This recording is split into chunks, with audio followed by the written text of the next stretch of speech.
We got Wolfie again. He's gonna hang out here for a little bit because my son asked me to take him with me. My son knows that I'm gonna be talking to myself. I'm headed to the grocery store. I said, how did you know I was gonna talk to myself? And he said, because you always do.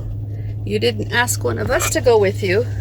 And I go, oh, so you know that's when I want to talk to myself, huh? And he goes, yep, so you can talk to Wolfie. So hi, Wolfie. Thank you for being there to let me talk to you. My son thinks that talking to myself is, I don't know, normal, I guess, because he talks to Wolfie all the time. So he wants me to use Wolfie, right? So let me tell you what's going on with me. Today's the 19th of July, 2020. I started a YouTube channel yesterday because I just felt inspired to do it finally, even though it wasn't very planned out and it wasn't done very well and it wasn't my best work as far as, being well spoken and having an outline of what I wanted to say and everything. That was kind of my intention. I've been wanting to start this YouTube channel about OSDD, the voices, the noodles in my head. I wanted an outlet for that. And I recognize that this vlog channel that has over 900 videos, and my videos are super lengthy, that it's not getting any traction. It's not getting any support or interaction. No activity. No, you understand what I'm saying? Like, I really want to talk to people about this OSDD thing. I want to spread my message. I want to ask questions. I want others to ask questions. Like, I really want a community of support, whether it's popular or not. I don't want everyone to see these vlogs. So I'm trying to keep the two concepts separate, right? But after I made those videos, I started working on my Dungeons and Dragons characters. And I don't remember if I've talked about this. Maybe another noodle did, but my Dungeons and Dragon character sheets that my husband had me. He has me answering these questions on this website because he thought it would be helpful to develop these noodles into a better understanding. Tap into them and ask them questions and stuff. So it's not like making things up. It's actually super rewarding and healing and validating, and it's like, wow, I've never felt. And I didn't want to do it Dungeons and Dragons style because I'm not a fan, and I don't quite think of them as fighters and warriors and stuff like that. But I think I did 5 of them, 4 or 5 of them last night. I did Kit, I did Magpie, I did Dawn Palmer, I did Iago, and I did Envy. So Envy. Eva is another one. Okay, so I haven't done Eva. I haven't done Little Boy Blue. I haven't done Pinky. I haven't done Tina.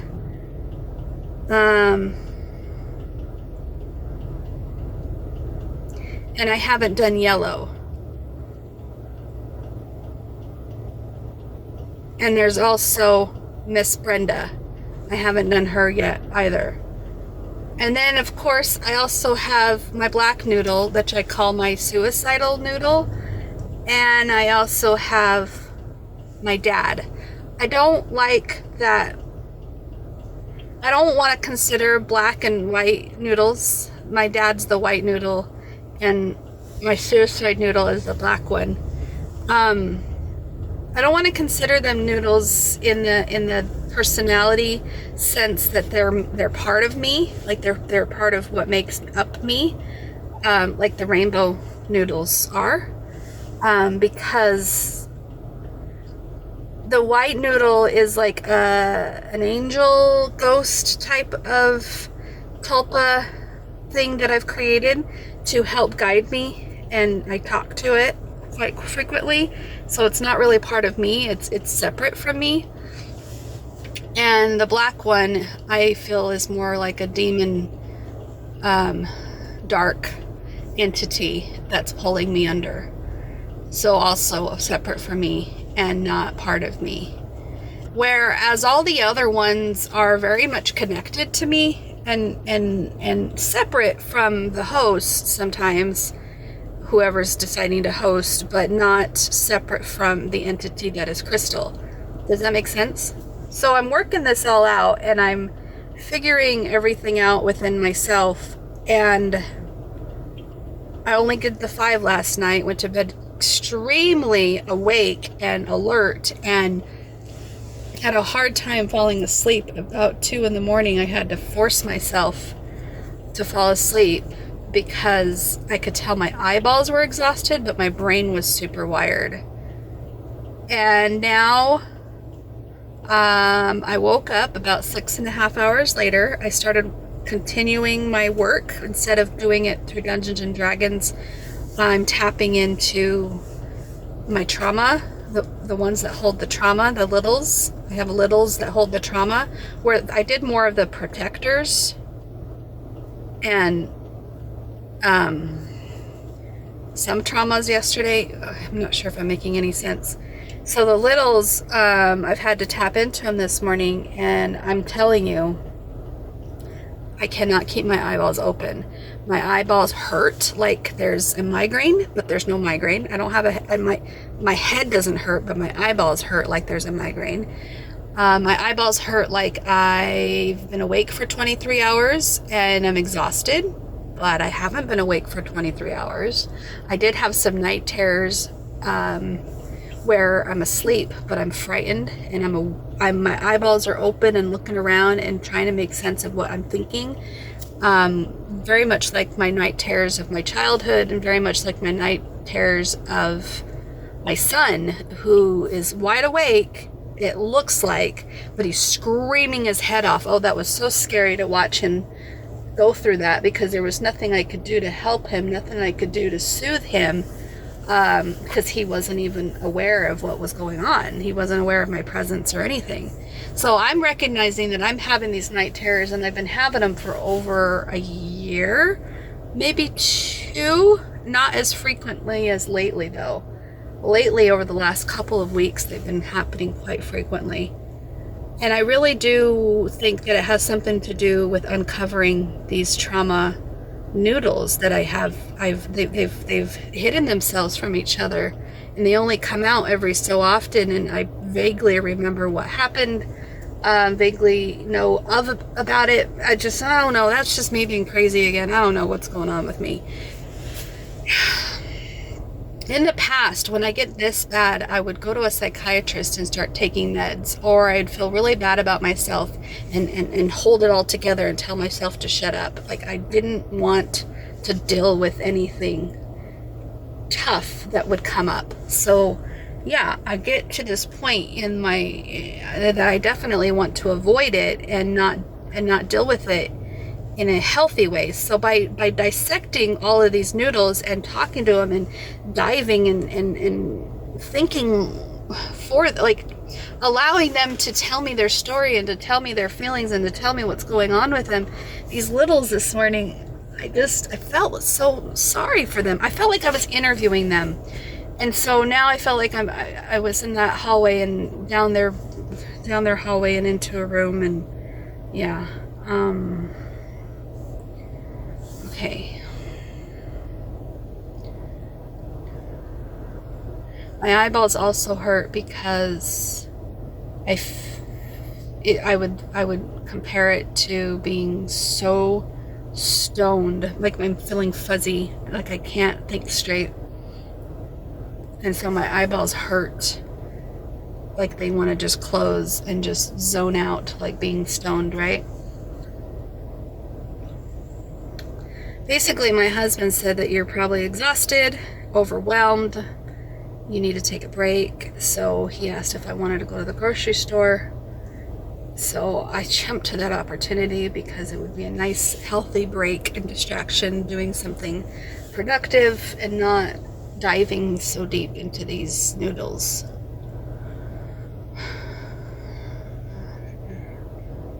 And then when I come back, I want to complete some more. I think there's an OCD noodle in my brain.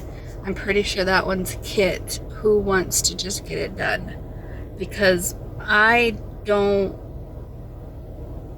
want to deal with it myself. Oh, it's going to close. Sorry. Bye. It's too hot.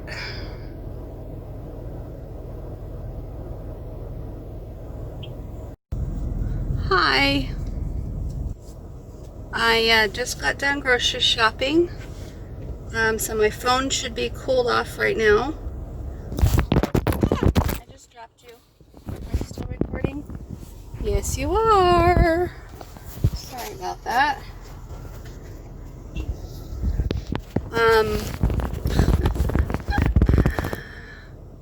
I had to be a different noodle in the grocery store, and that was not something of my choosing. Look at those weird eyebrows.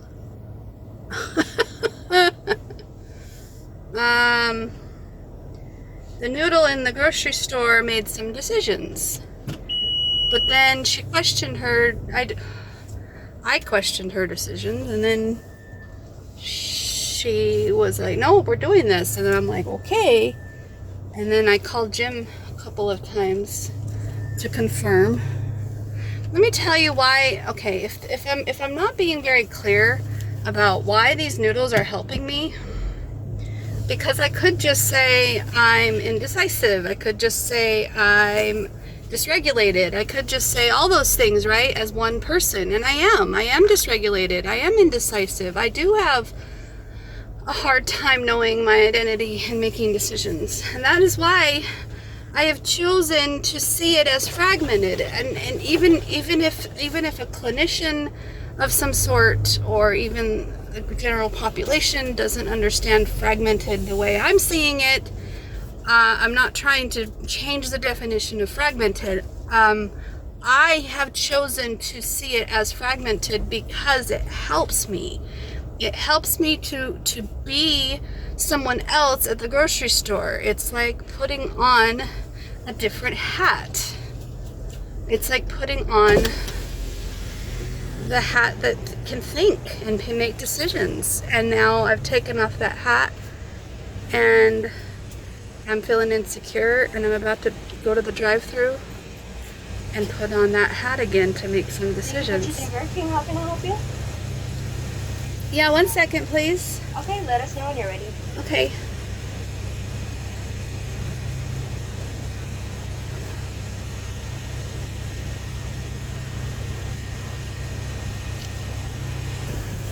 I didn't think you needed to see me doing ordering at the window. I mean, at the speaker. Now I'm driving to the window. But basically, I didn't put on the hat per se because I stayed Crystal. I stayed my insecure host self, and it was confident Kit that was in the front seat telling me what to tell them, if that makes sense.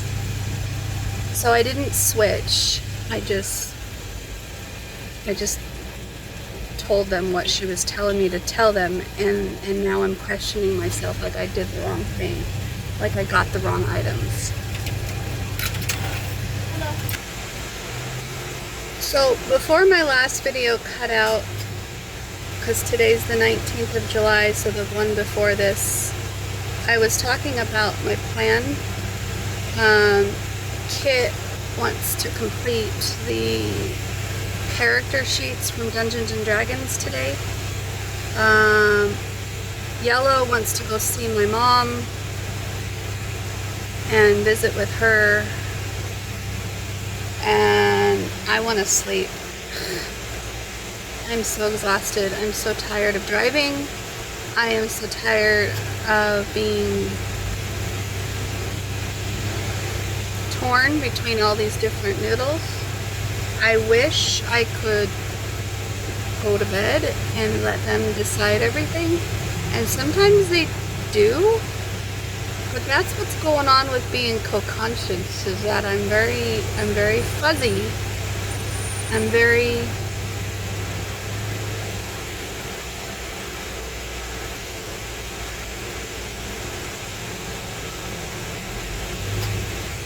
I'm the host, body, right? But I don't really sure what I'm thinking or saying. Unless they're telling me what to think and say.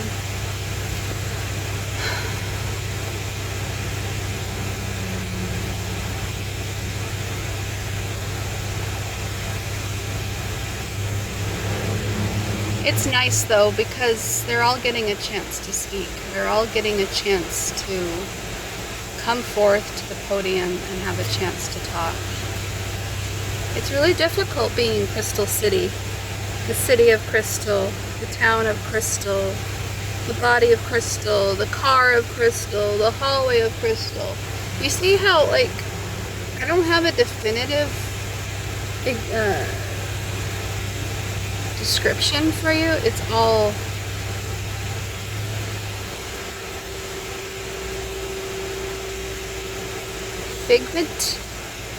figment of my creation, like a figurative, that's the word. It's figurative. It's a figurative description. It's not an actual description, it's a figurative description. And I wonder, all the other people talking about d.i.d. and OSDD, are they also giving figurative descriptions? Or is it literally a world in their head that they can see and touch and feel and walk around in? Thank you. You're welcome. Have a nice day. You too, thanks.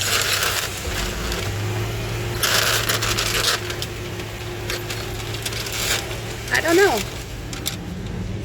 I don't know if it's literal. It's not literal to me, it's figurative.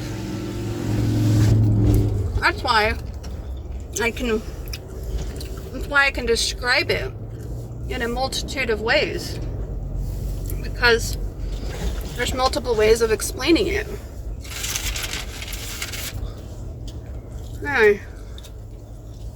I'm gonna eat my french fries and my Whopper.